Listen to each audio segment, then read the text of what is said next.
Hello everyone, good evening. उम्मीद करती हूँ आप सभी अच्छे होंगे और स्वस्थ होंगे। स्वागत है आप सभी का UPPSC GIC GDC assistant professor के मॉक टेस्ट नंबर 7 में।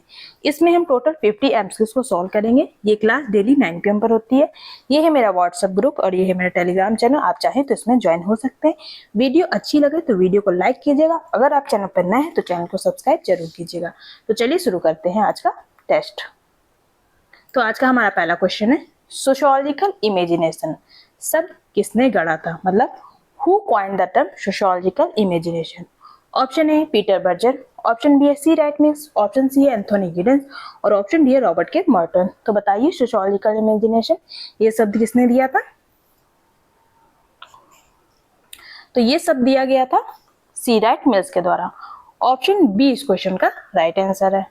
नेक्स्ट क्वेश्चन है, मध्य सीमा सिद्धांत मिडिल रेंज थ्योरी का प्रस्ताव किसने दिया था। ऑप्शन ए है टालकट पार्सल, ऑप्शन बी है Robert K Merton, option C है सी राइट मिल्स और ऑप्शन डी है किंग्सले डेविस। तो बताइए मिडिल रेंज थ्योरी इससे कौन सी राइटर संबंधित है। तो ये रॉबर्ट के मर्टन का सिद्धांत है। ऑप्शन बी इस क्वेश्चन का राइट आंसर है। नेक्स्ट क्वेश्चन, स्थिति स्फटिकीकरण स्टेटस क्रिस्टलाइजेशन की अवधारणा किसने पेश की थी। ऑप्शन ए ग्रेहार्ड लेंस्की ने, ऑप्शन बी है मैक्स वेबर ने, ऑप्शन सी है रॉल्फ फ्लिंटर ने और ऑप्शन डी है रॉबर्ट मर्टन ने। तो बताइए स्टेटस क्रिस्टलाइजेशन की अवधारणा किसने दी थी। तो ये जो अवधारणा है वो है ग्रेहार्ड लेंस्की की। ऑप्शन ए इस क्वेश्चन का राइट आंसर है। नेक्स्ट क्वेश्चन है, the presentation of self in everyday life किसके द्वारा लिखी गई पुस्तक है। Option A G H. Mead, option B है इरविंग गॉफमैन, ऑप्शन सी है सी.एच. कोलर और ऑप्शन डी है हैरोल्ड गारफिंकल। तो बताइए किसने the presentation self in everyday life पुस्तक लिखी है। तो ये जो पुस्तक है इरविंग गॉफमैन की है। ऑप्शन बी इस क्वेश्चन का राइट आंसर है। नेक्स्ट क्वेश्चन, कौन सा शब्द आर्थिक और व्यापार एकीकरण की ओर विश्वव्यापी आंदोलन का वर्णन करता है। ऑप्शन ए अर्बेनिज्म, ऑप्शन बी है इंडस्ट्रियलाइजेशन, ऑप्शन सी है ग्लोबलाइजेशन और ऑप्शन डी है मॉडर्नाइजेशन। शहरीकरण, औद्योगिकरण, वैश्वीकरण या आधुनिकीकरण। तो बताइए इनमें से कौन सा शब्द है जो आर्थिक व्यापार एकीकरण की ओर विश्वव्यापी आंदोलन का वर्णन करता है। तो ये वैश्वीकरण है। ऑप्शन सी इसका राइट आंसर है ग्लोबलाइजेशन। नेक्स्ट क्वेश्चन, समाजशास्त्र को सामाजिक संस्थाओं का विज्ञान से संबंधित परिभाषा किसने दी है। Option A Max Weber, option B Emmanuel Durkheim, option C है आगस्ट कॉम्ट और ऑप्शन डी है हर्बर्ट स्पेंसर। तो बताइए समाजशास्त्र को सामाजिक संस्थाओं का विज्ञान ये किसने कहा था। तो ये कहना था आपके इमानुएल दुर्खिम का। ऑप्शन बी इस क्वेश्चन का राइट आंसर होगा। नेक्स्ट क्वेश्चन देखिए। नेक्स्ट क्वेश्चन है, Protestant ethic and the spirit of capitalism किसके द्वारा लिखी गई पुस्तक है। Option A Karl Marx, option B है Max Weber, option C Emmanuel Durkheim और ऑप्शन डी है विल्फ्रेड पैरेटो। तो बताइए Protestant ethic and the spirit of capitalism ये पुस्तक किसने लिखी है। तो ये पुस्तक लिखी गई मैक्स वेबर के द्वारा। ऑप्शन बी इस क्वेश्चन का राइट आंसर है। नेक्स्ट क्वेश्चन, आज के क्वेश्चन ज्यादा टफ नहीं है तो आपके 50 में से 50 क्वेश्चन राइट होने चाहिए। नेक्स्ट क्वेश्चन है, संस्कृतिकरण सामाजिक परिवर्तन की एक प्रक्रिया है जो संबंधित है किससे संबंधित है।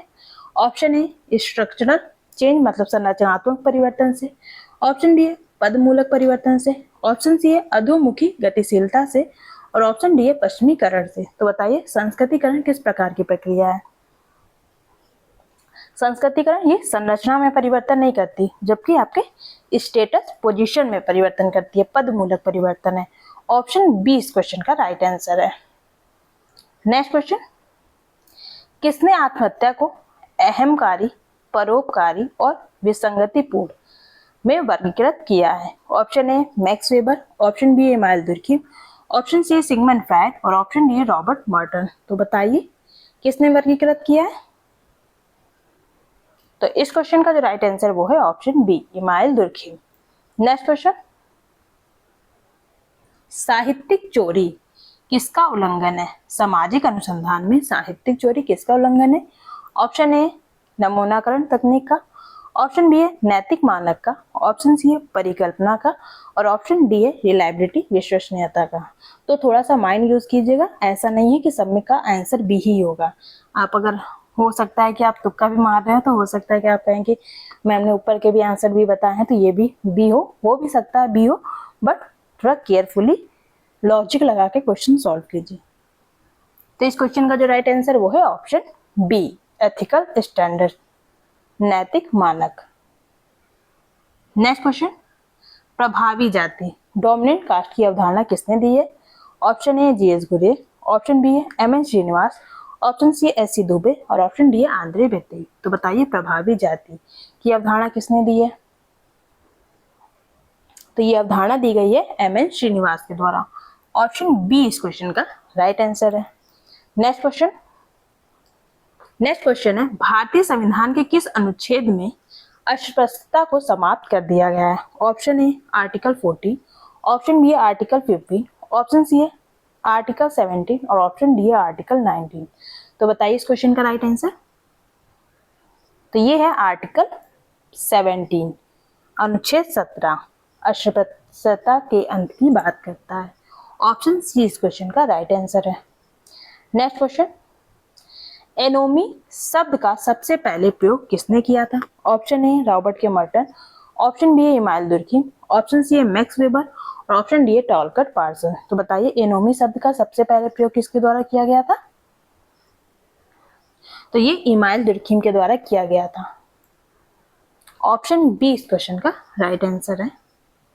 नेक्स्ट क्वेश्चन देखिए, निम्नलिखित में से कौन एक संरचनात्मक प्रकारवादी है?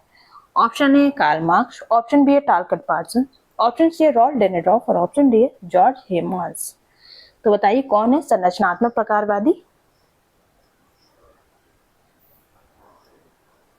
तो ये है आपके टॉलकट पार्सन। ऑप्शन बी इस क्वेश्चन का राइट आंसर है। नेक्स्ट देखिए, वस्टहैंड एक पद्धतिगत उपकरण है जिसके द्वारा पेश किया गया था। क्या पेश किया गया था? ऑप्शन ए इमाइल दुर्खिम के द्वारा पेश किया गया था, ऑप्शन बी है मैक्स वेबर, ऑप्शन सी है ऑगस्ट कॉम्ट, और ऑप्शन डी है हर्बर्ट स्पेंसर। तो बताइए वस्टहैंड किसके द्वारा प्रयोग किया गया था? तो इसे मैक्स वेबर के द्वारा प्रयोग किया गया था। ऑप्शन बी इस क्वेश्चन का राइट आंसर है। नेक्स्ट क्वेश्चन देखिए, द सेकंड सेक्स की लेखिका कौन है? Option A Judith Butler, option B है Simone de Beauvoir, option C है बेटी फ्रीडन, और ऑप्शन डी है केट मिलेट। तो बताइए द सेकंड सेक्स ये किसकी पुस्तक है? तो ये जो पुस्तक है सिमोन दी बुआर की है। ऑप्शन बी इस क्वेश्चन का राइट आंसर है। नेक्स्ट क्वेश्चन देखिए, स्नोबॉल सैंपलिंग किसका प्रकार है? ऑप्शन ए प्रायिकता नमूनाकरण का, ऑप्शन बी है गैर प्रायिकता नमूनाकरण का, ऑप्शन सी है व्यवस्थित नमूनाकरण का, और ऑप्शन डी है स्थिरीकृत नमूनाकरण का। तो बताइए स्नोबॉल सैंपलिंग किसका एग्जाम्पल है? तो ये नॉन प्रोबेबिलिटी सैंपलिंग गैर प्रायिकता नमूना का उदाहरण है। ऑप्शन बी इस क्वेश्चन का राइट आंसर है। नेक्स्ट क्वेश्चन, एंशिएंट सोसाइटी पुस्तक किसकी है? Option A L H. Morgan, option B है ई.बी. टायलर, ऑप्शन सी है जेम्स फ्रेजर, और ऑप्शन डी है हेनरी मैन। तो बताइए एंशिएंट सोसाइटी ये किसकी पुस्तक है? ये एल.एच. मॉर्गन की पुस्तक है। ऑप्शन ए इस क्वेश्चन का राइट आंसर है। नेक्स्ट क्वेश्चन देखिए, आदर्श प्रारूप किस विचारक से जुड़ा है? ऑप्शन ए है कार्ल मार्क्स, ऑप्शन बी है मैक्स वेबर, ऑप्शन सी है ऑगस्ट कॉम्ट, और ऑप्शन डी है विल्फ्रेड पेरेटो। तो बताइए आदर्श प्रारूप किस विचारक से जुड़ा हुआ है? तो ये मैक्स वेबर के द्वारा दिया गया कॉन्सेप्ट है। ऑप्शन बी इस क्वेश्चन का राइट आंसर है। नेक्स्ट क्वेश्चन देखिए, पहली बार जजमानी प्रथा का व्यवस्थित अध्ययन किसने किया था? Option A W H. Wiser, option B है एम.एन. श्रीनिवास, ऑप्शन सी है जी.एस. घुरे, और ऑप्शन डी है ऑस्कर लेविस। तो बताइए जजमानी प्रथा का सबसे पहले प्रयोग किसके द्वारा शुरू किया गया था? तो इसका प्रयोग किया गया था डब्ल्यू.एच. वाइजर के द्वारा। ऑप्शन ए इस क्वेश्चन का राइट आंसर है। नेक्स्ट क्वेश्चन देखिए, संपूर्ण संस्थान टोटल इंस्टीट्यूशन की अवधारणा किसने पेश की थी? Option A Michel Foucault, option B है इरविंग गॉफमैन, ऑप्शन सी है रॉबर्ट मर्टन और ऑप्शन डी है टॉलकेट पार्सन। तो बताइए टोटल इंस्टीट्यूशन की अवधारणा किसने दी थी? तो ये अवधारणा दी गई है आपके इरविंग गॉफमैन के द्वारा। ऑप्शन बी इस क्वेश्चन का राइट आंसर है। नेक्स्ट क्वेश्चन, कौन सा संवैधानिक संशोधन पंचायती राज से संबंधित है? ऑप्शन ए 42वां संविधान संशोधन, ऑप्शन बी है 73वां संविधान संशोधन, ऑप्शन सी है 74वां संविधान संशोधन और ऑप्शन डी है 86वां संविधान संशोधन। तो बताइए इनमें से कौन सा पंचायती राज व्यवस्था से संबंधित है? तो ये है आपका 73वां संविधान संशोधन। ऑप्शन बी इस क्वेश्चन का राइट आंसर है। नेक्स्ट क्वेश्चन देखिए, लघु समुदाय की अवधारणा किसने दी थी? Option A Robert Redfield, option B है मैकम मेरिट, ऑप्शन सी है मिल्टन सिंगर और ऑप्शन डी है एस.सी. दुबे। तो बताइए लिटिल कम्युनिटी की अवधारणा किसने दी थी? तो ये अवधारणा दी गई थी रॉबर्ट रेडफील्ड के द्वारा। ऑप्शन ए इस क्वेश्चन का राइट आंसर है। नेक्स्ट क्वेश्चन, स्वयं सिद्ध भविष्यवाणी सेल्फ फुलफिलिंग प्रोफेसी की अवधारणा किसने दी है? Option A C H. Phule, option B R K. Merton, option C है जी.एच. मीन और ऑप्शन डी है टॉलकट पार्सन्स। तो बताइए स्व सिद्ध भविष्यवाणी की अवधारणा किसने दी है? तो ये जो अवधारणा है आर.के. मर्टन की है। ऑप्शन बी इस क्वेश्चन का राइट आंसर है। नेक्स्ट क्वेश्चन देखिए, साइबर अपराध किस प्रकार के अपराध का उदाहरण है? ऑप्शन ए सफेद पोस्ट अपराध का, ऑप्शन बी है ब्लू कॉलर अपराध का, ऑप्शन सी है पारंपरिक अपराध का और ऑप्शन डी है संगठित अपराध का। तो बताइए साइबर अपराध किस प्रकार के अपराध का उदाहरण है? तो ये सफेद पोस्ट अपराध का उदाहरण है। ऑप्शन ए इस क्वेश्चन का राइट आंसर है। नेक्स्ट क्वेश्चन देखिए, नेक्स्ट क्वेश्चन है 21वीं सदी में भारत और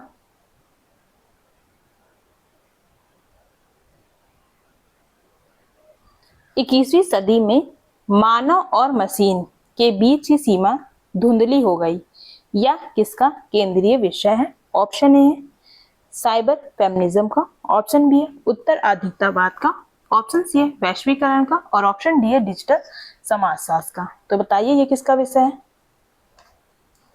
21वीं सदी में मानव और मशीन के बीच की सीमा धुंधली हो गई, ये बताइए किसका केंद्रीय विषय था?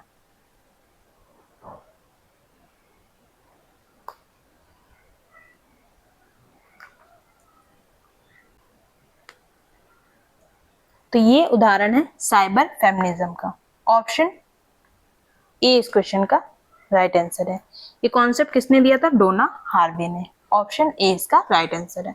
नेक्स्ट क्वेश्चन देखिए, शहरीकरण को शहरी बनने, शहरों की ओर जाने, कृषि से अन्य व्यवसायों में बदलने की प्रक्रिया के रूप में किसने परिभाषित किया है? Option A Michel, option B है बर्गेन, ऑप्शन सी है एंडरसन और ऑप्शन डी है थॉमसन।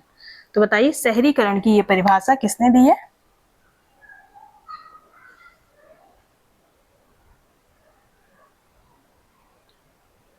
शहरीकरण को शहरी बनने, शहरों की ओर जाने, कृषि से अन्य व्यवसायों में बदलने की प्रक्रिया के रूप में किसने परिभाषित किया है? तो ये परिभाषित किया है मिशेल ने। ऑप्शन ए इस क्वेश्चन का राइट आंसर है। नेक्स्ट क्वेश्चन, समाजशास्त्र सामूहिक प्रतिनिधित्व का विज्ञान है, यह परिभाषा किसकी है? Option A Emmanuel Durkheim, option B है मैक्स वेबर, ऑप्शन सी है टॉलकेट पार्सन्स और ऑप्शन डी है ऑगस्ट कॉम्ट। तो बताइए समाजशास्त्र की ये परिभाषा किसने दी है? तो ये परिभाषा दी गई है इमानुएल दुर्खिम के द्वारा। ऑप्शन ए इस क्वेश्चन का राइट आंसर है। नेक्स्ट क्वेश्चन देखिए, सामाजिक स्त्रीकरण समाज के अस्तित्व के लिए एक आवश्यक बुराई है, यह प्रकारवादी विचार किसका है? ऑप्शन ए डेविस और मोर, ऑप्शन बी है मार्क्स और एंजल्स, ऑप्शन सी है वेबर और पेरेटो और ऑप्शन डी है मर्टन और पार्सन्स। तो बताइए सामाजिक स्त्रीकरण को समाज के लिए एक आवश्यक बुराई, ये किसका मानना था?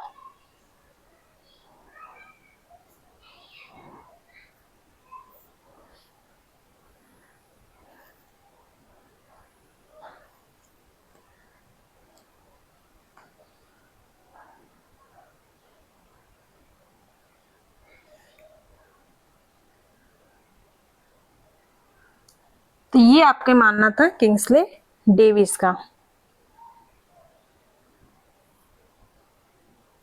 उनके अनुसार था कि समाज में स्त्रीकरण, ऊंच नीच का भेदभाव स्वाभाविक और अनिवार्य है। वे मानते थे कि समाज को सुचारू रूप से चलाने के लिए सबसे कठिन और महत्वपूर्ण पदों पर सबसे योग्य व्यक्तियों को बैठना जरूरी है। क्योंकि उच्च पदों के लिए कठिन प्रशिक्षण, योग्यता की आवश्यकता होती है, इसलिए समाज में उन्हें अधिक वेतन, प्रतिष्ठा और सुविधाएं देता है। यही असमानता स्त्रीकरण कहलाती है, जिसे समाज के लिए आवश्यक माना गया है। ऑप्शन ए इस क्वेश्चन का राइट आंसर है, डेविस और मूर। इनकी पुस्तक थी some principles of stratification. Next question, अल्पसंख्यक समूह को लोगों के एक समूह के रूप में किसने परिभाषित किया, जिन्हें उनके शारीरिक या सांस्कृतिक गुणों के कारण दूसरों से अलग कर दिया जाता है। ऑप्शन ए लुइस विट ने कहा है, ऑप्शन बी है रॉबर्ट एजरा पार, ऑप्शन सी है चार्ल्स वेगले और ऑप्शन डी है गॉर्डन आलपोर्ट। तो बताइए अल्पसंख्यक समूह के बारे में ये किसका मानना था?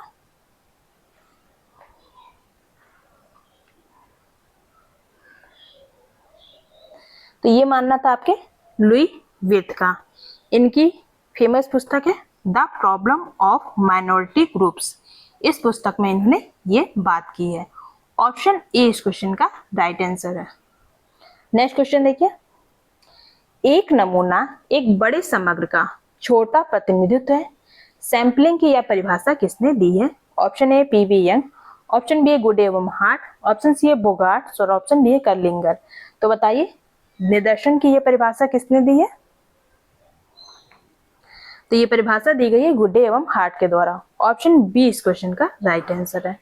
नेक्स्ट क्वेश्चन देखिए, सामाजिक आंदोलन को समाज में परिवर्तन को बढ़ावा देने या उसका विरोध करने के सामूहिक प्रयास के रूप में किसने परिभाषित किया है?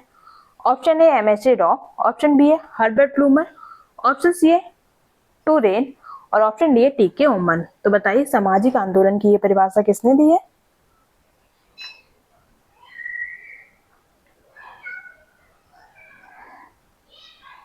तो ये परिभाषा दी है आपके हर्बर्ट प्लूमर ने। ऑप्शन बी इस क्वेश्चन का राइट आंसर है। नेक्स्ट क्वेश्चन देखिए, संघर्ष एक सामाजिक प्रक्रिया है जिसमें व्यक्ति या समूह प्रतिद्वंदी को सीधे चुनौती देकर अपने लक्ष्य प्राप्त करना चाहते हैं। यह किसने परिभाषित किया है? Option A W Green, option B है लुइस कोजर, ऑप्शन सी है रॉल्फ डेनेडॉफ और ऑप्शन डी है मैक्स वेबर। तो बताइए संघर्ष की ये परिभाषा किसके द्वारा दी गई है? संघर्ष एक सामाजिक प्रक्रिया है जिसमें व्यक्ति या समूह प्रतिद्वंदियों को सीधे चुनौती देकर अपने लक्ष्य को प्राप्त करता है। तो ये परिभाषा है ए डब्ल्यू ग्रीन की। ऑप्शन ए इस क्वेश्चन का राइट आंसर है। नेक्स्ट क्वेश्चन देखिए, किसने कहा ज्ञान ही शक्ति है? Option A Michel Foucault, option B है फ्रांसिस बेकन, ऑप्शन सी है कार्ल मार्क्स और ऑप्शन डी है ऑगस्ट कॉम्ट। तो बताइए किसने कहा ज्ञान ही शक्ति है? Knowledge is power, who said?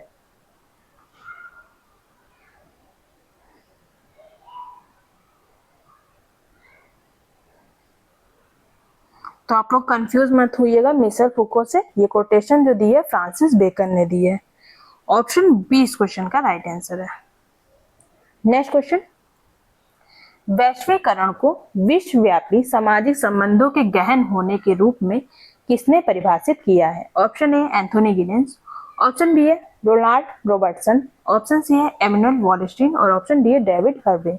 तो बताइए वैश्वीकरण की यह परिभाषा किसने दी है? वैश्वीकरण को विश्वव्यापी सामाजिक संबंधों के गहन होने के रूप में किसने परिभाषित किया है? तो ये परिभाषित किया आपके एंथोनी गिडेंस ने। इनकी पुस्तक है the consequence of modernity. Option A इस क्वेश्चन का राइट आंसर है। नेक्स्ट क्वेश्चन देखिए, फोक वेज लोक रीतियां काम करने के सही तरीके हैं क्योंकि वे पारंपरिक हैं। इस अवधारणा के लेखक कौन है? Option A W G. Sumner, option B है रॉबर्ट मैकाइवर, ऑप्शन सी है रॉबर्ट ब्रेटफील्ड, नहीं, ऑप्शन सी है रॉल्फ लिंटन और ऑप्शन डी है सी.एच. फुले। तो बताइए फोकवेज की ये परिभाषा किसने दी है? समनर, जिन्होंने फुकवेल्स पे काफी ज्यादा काम किया है। ऑप्शन ए इसका राइट आंसर है। इनकी फुकवेल्स नाम से पुस्तक भी है। नेक्स्ट क्वेश्चन देखिए, डिक्टिक समूह को उन समूहों के रूप में किसने परिभाषित किया है जो आत्मीयता रहित अनुभव प्रदान करते हैं? Option A P H Landis, option B है किंग्सले डेविस, ऑप्शन सी है सीएच कूले और ऑप्शन डी है ऑगबर्न। तो बताइए द्वितीयक ग्रुप, सेकेंडरी ग्रुप की ये परिभाषा किसने दी है?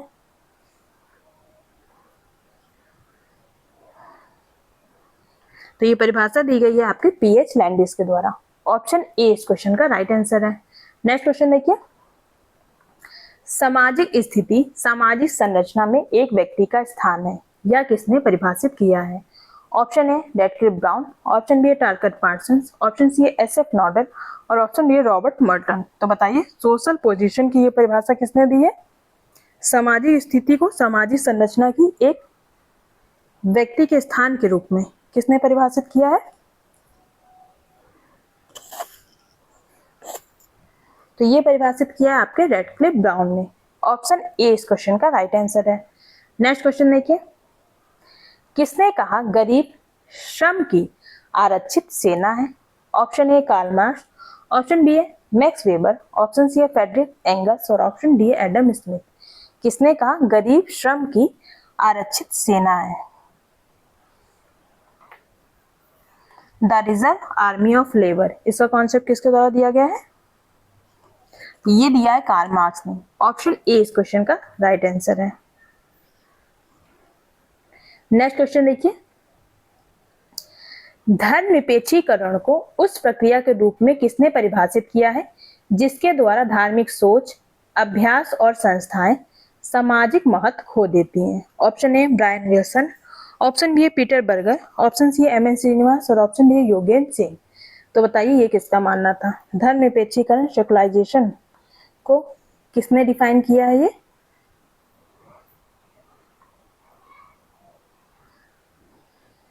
तो ये परिभाषा दी है ब्रायन विल्सन ने। ऑप्शन ए इस क्वेश्चन का राइट आंसर है। नेक्स्ट क्वेश्चन देखिए, जाति एक ब्राह्मणवादी उत्पाद है, इस विचार का समर्थन किसके द्वारा किया गया था? Option A G S Ghurye, option B Louis Dumont, option C है बीआर अम्बेडकर और ऑप्शन डी है ऑल ऑफ द अबव।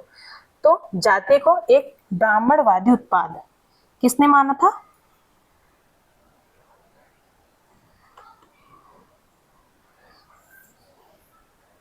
तो ये मानना था आपके बीआर अम्बेडकर का। ऑप्शन सी इस क्वेश्चन का राइट आंसर है। नेक्स्ट क्वेश्चन देखिए, साक्षात्कार को साक्षात्कारकर्ता और साक्षात्कार देने वाले के बीच आमने सामने की बातचीत के रूप में किसने परिभाषित किया है? Option A P V Young, option be good एवं हार्ट, ऑप्शन सी है कार्लिंगर और ऑप्शन डी है बिंगम और मोरे। तो बताइए साक्षात्कार को किसने डिफाइन किया इस तरीके से?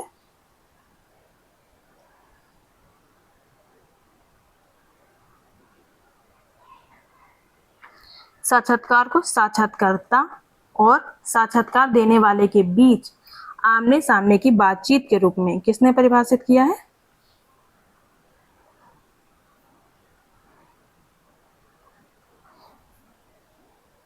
तो ये जो परिभाषा दी है बिंघम और मोरे ने दी है। ऑप्शन डी इस क्वेश्चन का राइट आंसर है। नेक्स्ट क्वेश्चन देखिए, किसने कहा समाज उन लोगों का एक समूह है जो एक समान संस्कृति और एकता की भावना साझा करते हैं? ऑप्शन ए हार्टन और हंट का कहना है, option B Kingsley Davis, option C MacIver और ऑप्शन डी है रॉबर्ट मर्टन। तो बताइए किसने कहा समाज उन लोगों का एक समूह है जो एक समान संस्कृति और एकता की भावना साझा करते हैं?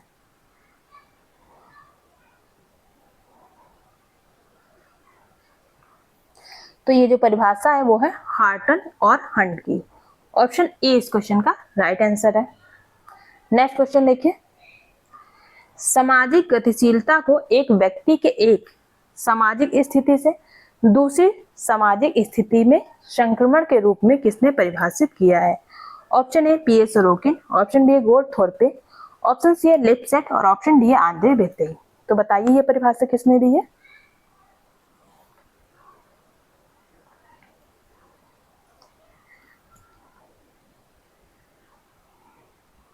तो ये परिभाषा आपके दी है पीए सोरोकिन ने। ऑप्शन ए इसका राइट आंसर है। इनकी पुस्तक है सोशल मोबिलिटी के नाम से, जो आई थी 1927 में।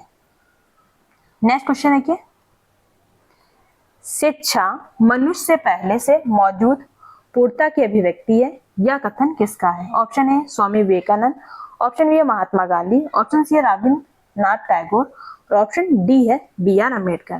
तो बताइए, शिक्षा मनुष्य से पहले मौजूद पूर्णता की अभिव्यक्ति है, ये किसका मानना था? तो ये कोटेशन है स्वामी विवेकानंद का। ऑप्शन ए इस क्वेश्चन का राइट आंसर है।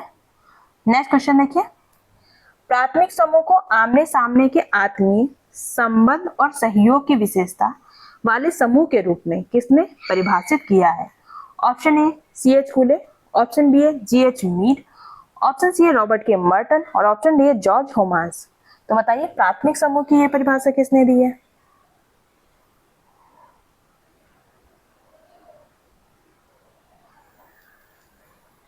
तो ये परिभाषा आपके दी है C.H. फुले ने। इनकी पुस्तक है सोशल ऑर्गेनाइजेशन और एक पुस्तक है human nature and social order, जिसमें इन्होंने प्राइमरी ग्रुप का कॉन्सेप्ट दिया है। ऑप्शन ए इस क्वेश्चन का राइट आंसर है। नेक्स्ट क्वेश्चन देखिए, किसने कहा समाजशास्त्र और नृविज्ञान जुड़वा बहने हैं? Option A A L Kroeber, option B है रॉबर्ट ब्रैडफील्ड, ऑप्शन सी है हॉबेल और ऑप्शन डी है इवांस प्रिचार्ड। तो बताइए, किसने कहा समाजशास्त्र और नृविज्ञान जुड़वा बहने हैं?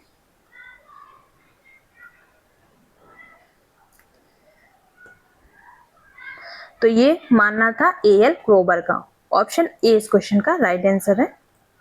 नेक्स्ट क्वेश्चन देखिए, उत्तर आधुनिकता को महान आख्यानों के अंत के रूप में किसने परिभाषित किया है? Option A Lyotard, option B है बॉडिलार्ड, ऑप्शन सी है मिशेल और ऑप्शन मिशेल फुको और ऑप्शन डी है जैक डेरिडा। तो बताइए, ग्रेट नैरेटिव्स की बात कौन करते हैं?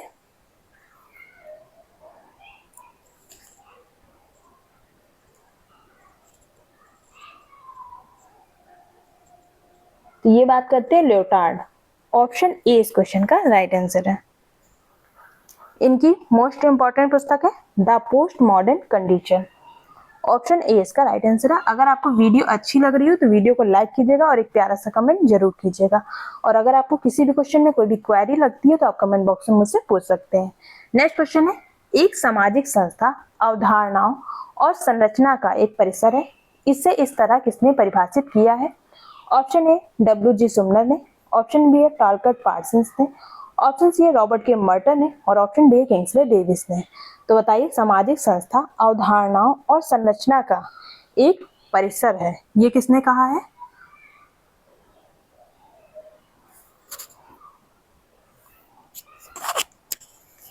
तो ये परिभाषा दी है W.G. सुमनर ने। ऑप्शन ए इसका राइट आंसर है। नेक्स्ट क्वेश्चन है आज की वीडियो का, ये लास्ट क्वेश्चन है।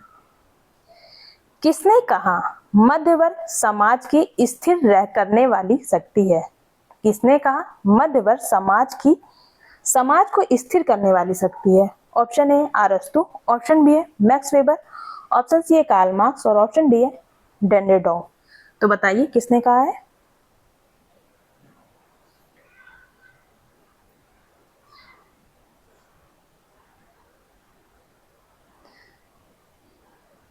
तो जिनकी प्रमुख पुस्तक है पॉलिटिक्स, अरस्तु ने ये कोटेशन दिया है। ऑप्शन ए इसका राइट आंसर है। उम्मीद करती हूँ आपको वीडियो और क्वेश्चन दोनों ही अच्छे लगे होंगे। फिर भी आपको किसी में कोई भी क्वेरी होती है तो आप कमेंट बॉक्स में मुझसे पूछ सकते हैं। वीडियो अच्छी लगी हो तो वीडियो को लाइक कीजिएगा। वीडियो देखने के लिए आपका बहुत बहुत धन्यवाद। मिलते हैं कल इसी टाइम पर। Bye bye, good night, take care.